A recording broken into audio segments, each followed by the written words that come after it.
This final part 5, Proving God Exists, presents the big picture. This series represents a tiny fraction of all that could be presented. It could easily have been 10 parts without exhausting what's available. We will look at what God says in His Word about why so many refuse to believe He exists, at the reason many intelligent scientists and evolutionists remain blind. Again, watch to the end. The world to come.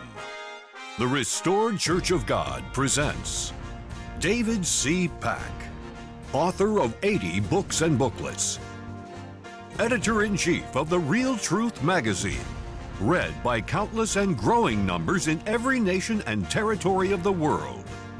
In a violent age full of war, famine, pollution, disease, disasters, and economic uncertainty, and ever-worsening bad news, answering life's greatest questions straight from the Bible and announcing the wonderful good news of the world to come. And now, David C. Pack. World-famous astronomist Carl Sagan came to believe God exists, that no other explanation for the universe was possible. A fascinating quote from his book, Pale Blue Dot, written after seeing a picture of Earth taken from Voyager 1, 4 billion miles away, brings powerful perspective to objective thinkers. That's here.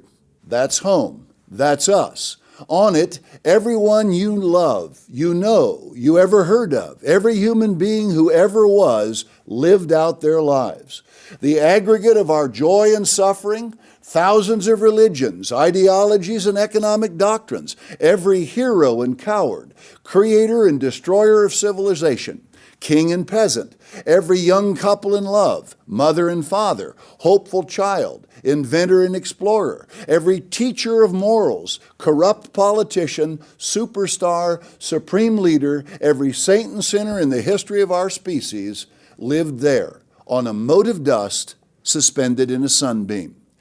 The Earth is a very small stage in a vast cosmic arena. Think of the rivers of blood spilled by all those generals and emperors so that in glory and triumph they could become the momentary masters of a fraction of a dot.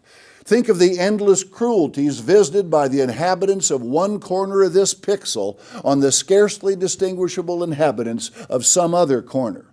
How frequent their misunderstandings, how eager they are to kill one another. How fervent their hatreds.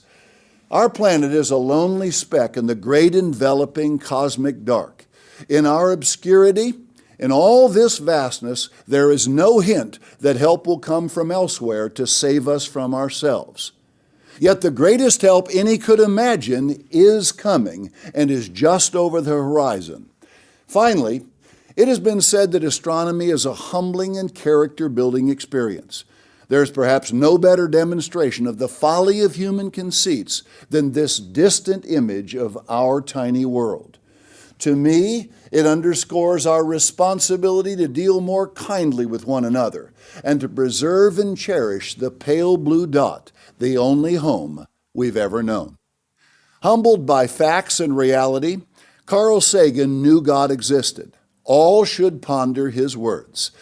Sagan wondered about the origin of all things, but died realizing he never knew the purpose for life.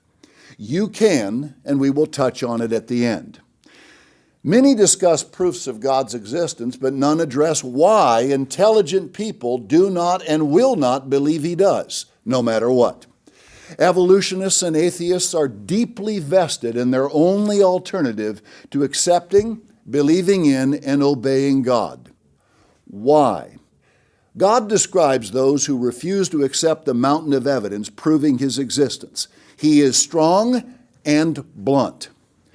The wrath of God is revealed from heaven against all ungodliness and unrighteousness of men who hold, the Greek is hold back, the truth in unrighteousness. Because that which may be known of God is manifest, obvious in them. For God has showed it unto them. Notice what follows. For the invisible things of Him from the creation of the world are clearly seen, being understood by the things that are made, even His eternal power and Godhead. so that they are without excuse. Because that when they knew God, they glorified him not as God, neither were thankful, but became vain in their imaginations, and their foolish heart was darkened. I warned it was strong. Modern science is without excuse when it chooses to believe evolution and chooses to ignore God's existence. You've heard, there is none so blind as he who refuses to see. If people refuse truth, evidence, clear proof of God's existence, it is willful blindness. Remember, God states, the fool has said in his heart, there is no God. God used the Apostle Paul to underscore the real problem. Professing themselves to be wise, they became fools and changed the glory of the uncorruptible God into an image made like to corruptible man. Wherefore God also gave them up to uncleanness through the lusts of their own hearts, who changed the truth of God into a lie, and worshiped and served the creature, that's creation, and scientists often do, more than the Creator, who is blessed forever. For this cause God gave them up unto vile affections. And even as they did not like to retain God in their knowledge, God gave them over to a reprobate mind. The margin says, void of judgment. God says he gave those who reject him minds void of judgment. They cannot think straight. They can see scientific facts, but cannot come to right conclusions. And you can't get them to. I know, I've tried. They won't bend, but will look at you piteously because you are ignorant. Don't succumb to their scorn. Such people are tragically confused. Choices they made early on caused God to make his own choice about what to do with their minds. The Bible reveals that God did this to them after they elevated themselves and began worshiping their own thinking. Paul describes what this leads to. Also very strong, it reads exactly like the world all around you. Being filled with all unrighteousness, fornication, wickedness, covetousness, maliciousness, full of envy, murder, debate, deceit, malignity, whisperers, backbiters, haters of God, despiteful, proud, boasters, inventors of evil things, disobedient to parents, without understanding, covenant breakers, without natural affection, implacable, unmerciful.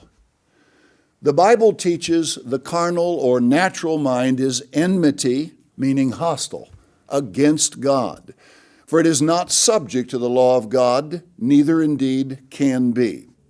This is the natural tendency of all human beings, although most would never believe or admit it without God's help. Here's why. The heart is deceitful above all things and desperately wicked. Who can know it, or who would believe it? There is no proof, evidence, fact, logic, or sound reasoning that could ever cause anyone who is unwilling to set aside their natural prejudice against believing in and yielding to the authority of a loving God to accept that authority. Innate bias against belief in an all-powerful God who tells them how to live keeps most from admitting the proofs you have seen. And outright hypocrisy adds to why atheists and evolutionists resist the truth. Universities are hotbeds of atheism, where anti-God professors actually persecute students they can't break from believing God exists. And each year they cause thousands who cannot handle the pressure and often public humiliation to collapse into their arms. This is what you can be up against. It's my hope this series will help you and your family survive such attacks. Consider all we've discussed about the universe and its contents. Planets, stars, galaxies, plants, animals, humans, and the human mind. Assume you have all power to create whatever you wish. Could you have created this much beauty, majesty, design, size, precision of engineering, and magnificence by yourself, with no help from anyone? Remember, you would have no pattern to copy. Could you design 1 trillion galaxies, each with about 100 billion stars, with no pattern to copy? Would you think to create light and have it travel 186,000 miles per second? Could you think to make sound move at 660 miles per hour? Could you create every kind of atom known to science, including all subatomic particles in them? Would you then think to merge some atoms into complex molecules, able to serve a myriad of indescribably complicated purposes? Could you design millions of plants, many that are interdependent on each other? Then could you design, again, no pattern to follow, 13 million animals and insects, all perfectly interdependent, but also dependent on the entire plant world? What of all the food for both plants and animals, so they would be sustained through whatever time you allotted them to live? I could go on. With 1,000 people helping for 1,000 lifetimes, this could never be done. Be careful. Don't insult yourself or God by believing your mind is a product of dumb luck, by suggesting the whole universe and its contents could just happen into existence entirely by itself. Because ignorant, foolish atheists are willing to believe this, honest, informed people would never believe such folly just because such men say so. The following is God's challenge to all who are lifted with pride. The patriarch Job's friend presents great questions about the creation of earth and the universe and describes God's power and brilliance. God thunders marvelously with his voice. Great things does he, which we cannot comprehend. For he says to the snow, "Be you on the earth," likewise to the small rain and to the great rain of his strength. He seals up the hand of every man, that all men may know his work. Then the beasts go into dens and remain in their places. Out of the south comes the whirlwind, and cold out of the north. By the breath of God, frost is given, and the breadth of the waters is straitened. Hearken, Job, stand still and consider the wondrous works of God. This series has done this. Do you know when God disposed them and caused the light of his cloud to shine? Do you know the balancings of the clouds, the wondrous works of him which is perfect in knowledge? Have you with him spread out the sky, which is strong and is a molten looking glass? Teach us what we shall say unto him, God, for we cannot order our speech by reason of darkness. Concerning the Almighty, we cannot find him out. He is excellent in power and in judgment, and in plenty of justice. He will not afflict. Men do therefore fear or obey him. He respects not any that are humanly wise of heart. God said to Job what could be written to atheists or you. Then the Lord answered Job out of the whirlwind. Who is this that darkens counsel by words without knowledge? We call this clouding the issue. Gird up now your loins like a man, for I will demand of you, and answer you me. Where were you when I laid the foundations of the earth? Declare if you have understanding. Who has laid the measures thereof, if you know? Or who has stretched the line upon it? Whereupon are the foundations thereof fastened? The universe doesn't fly apart. Or who laid the cornerstone thereof? When the morning stars, that's angels, sang together, and all the sons of God, again angels, shouted for joy at the time of creation. Or who shut up the sea with doors when it broke forth, as if it had issued out of the womb? When I made the cloud the garment thereof, and thick darkness a swaddling band for it, and broke up for it my decreed place, and set bars and doors, and said, Hitherto shall you come, but no further, and here shall your proud waves be stayed. Have you commanded the morning since your days, and caused the dayspring to know its place? Have you entered into the springs of the sea? The Bible revealed these thousands of years before men learned of them. Or have you walked in the search of the depth? Have you perceived the breadth of the earth? Declare if you know it all. Where is the way where light dwells? And as for darkness, where is the place thereof? That you should take it to the bound thereof, and that you should know the paths to the house thereof. Know you it, because you were then born? Or because the number of your days is great? Have you entered into the treasures of the snow, Or have you seen the treasures of the hail, which I have reserved against the time of trouble, against the day of battle and war? By what way is the light parted, which scatters the east wind upon the earth? Who has divided a watercourse for the overflowing of waters, or a way for the lightning of thunder? To cause it to rain on the earth, where no man is, on the wilderness, wherein there is no man, to satisfy the desolate and waste ground, and to cause the bud of the tender herb to spring forth. Has the rain a father? Or who has begotten the drops of dew? Out of whose womb came the ice, and the white frost of heaven? Who has gendered it? God then speaks of the entire universe, including constellations. Can you bind the sweet influences of Pleiades, or loose the bands of Orion? Can you bring forth Mazzaroth in his season? Or can you guide Arcturus with his sons? Know you the ordinances of heaven? Can you set the dominion thereof in the earth? Can you lift up your voice to the clouds, that abundance of waters may cover you? Can you send lightnings, that they may go and say unto you, Here we are? Who has put wisdom in the inward parts? Or who has given understanding to the human heart? Who can number the clouds in wisdom? Who provides for the raven his food, when his young ones cry unto God? They wander for lack of meat.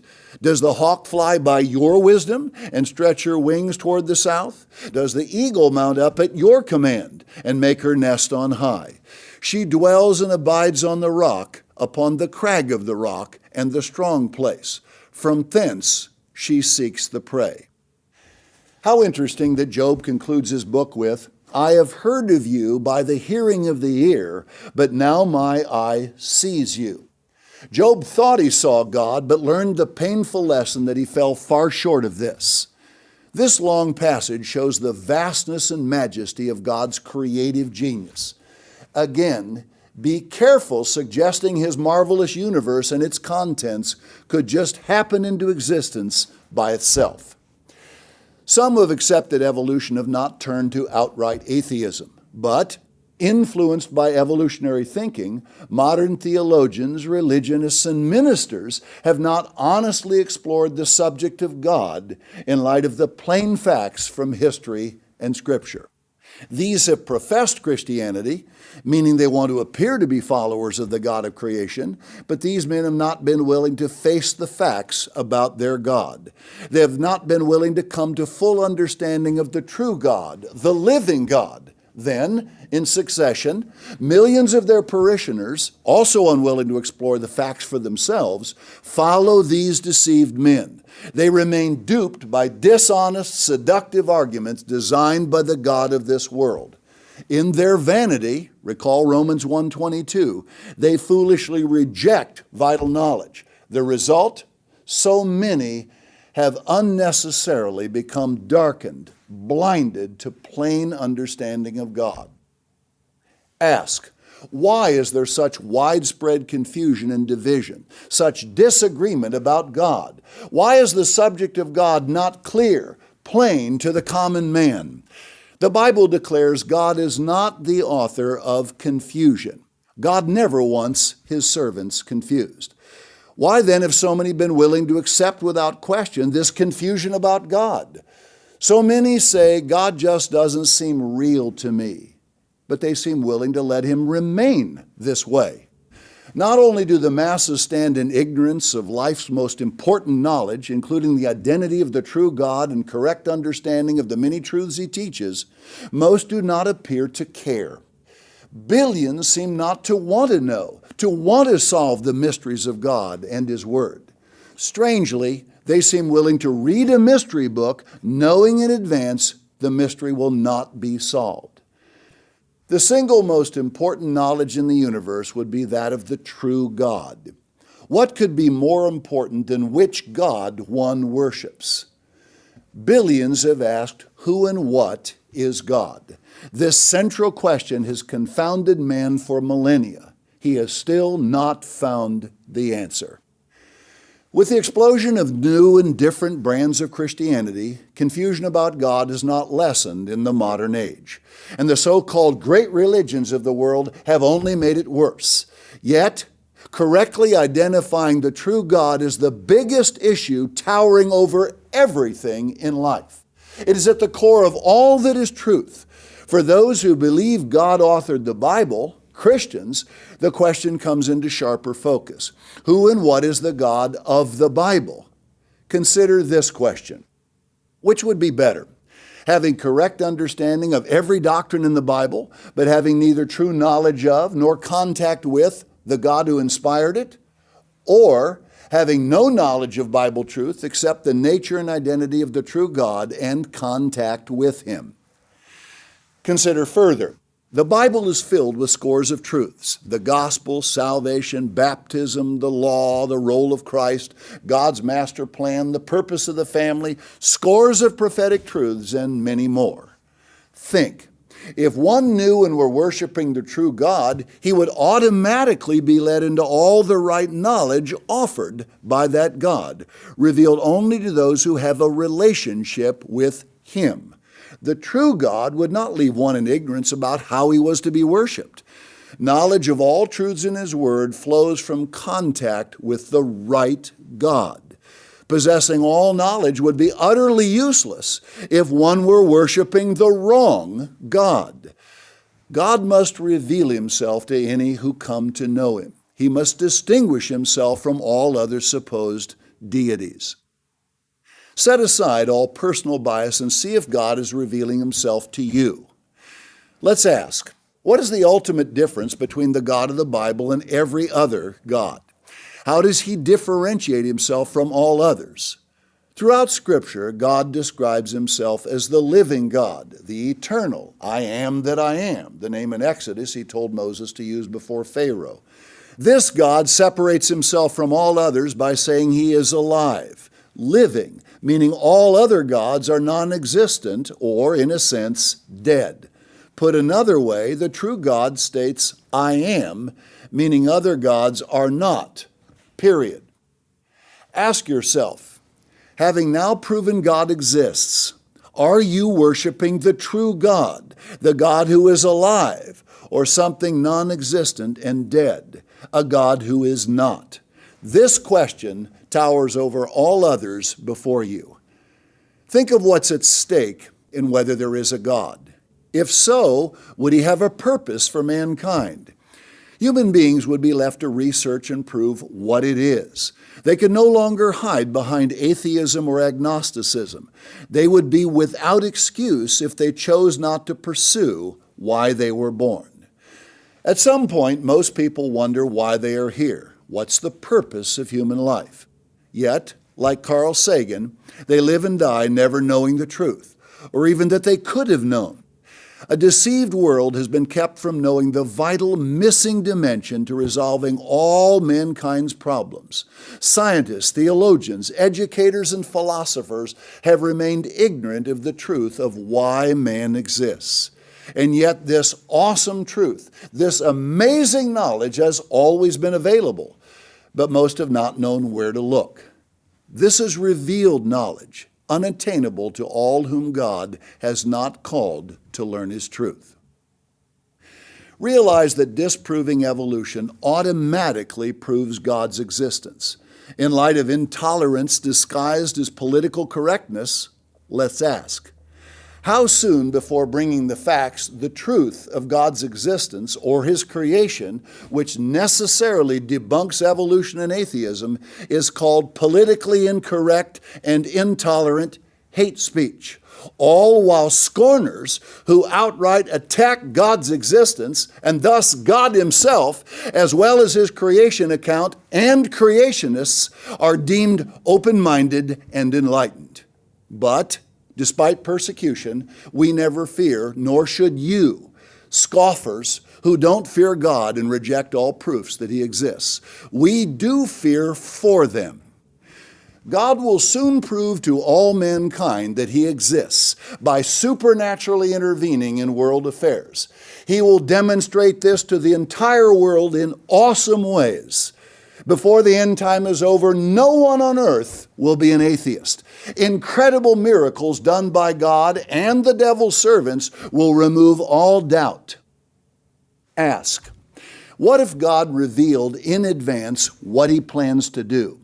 Would you not do everything in your power to secure that knowledge firmly in mind so you are ready when He does? Or would you rather be blindsided by this great God, willing to roll the dice that maybe He does not exist if you just say so? To those who choose the latter, the greatest events in history will slam into them with incomprehensible force. If you choose not to know, remember this was your choice. You knew exactly what you did. A final all-important question arises. Which is worse? Atheists who refuse to admit God exists and He calls fools, or those who do accept God exists but do not diligently seek Him? The Bible says, "He that comes to God must believe that He is, and that He is a rewarder of them that diligently seek Him." Jesus said, "Ask, seek, and knock. For everyone that asks receives, and he that seeks finds, and to him that knocks it shall be opened." The Bible contains God's instruction to mankind. He expects those willing to read it to prove all things, hold fast that which is good, or the margin says right. Surely God would not expect that we assume His existence, but prove everything else from His Word.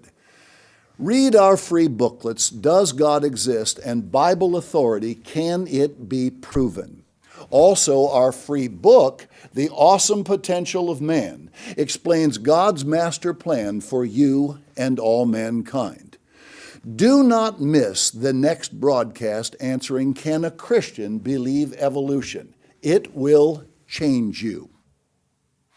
This series has not been a mere case for God or a case against evolution. With irrefutable, undeniable proof, you have seen both atheism and evolution exposed and destroyed as fictions created by men who refuse to obey God. Winston Churchill said, "Men occasionally stumble over the truth, but most pick themselves up and hurry off as if nothing ever happened." You have heard truth. In fact, what truth could be greater? Through reason, science, plain logic, and Scripture, we have absolute proof that only a being of supreme intelligence could stand as designer and architect of the universe with all its complex life, including the pinnacle, the human mind. Now, what will your mind do with so much undeniable proof? Until next time, this is David C. Pack saying, goodbye, friends. This program was made available by Restored Church of God members and donors from around the globe. Explore our vast library of literature and other World to Come programs, which are all made available free of charge. To order literature featured in this program, call toll-free 1-855-828-4646. That number again, 1-855-828-4646.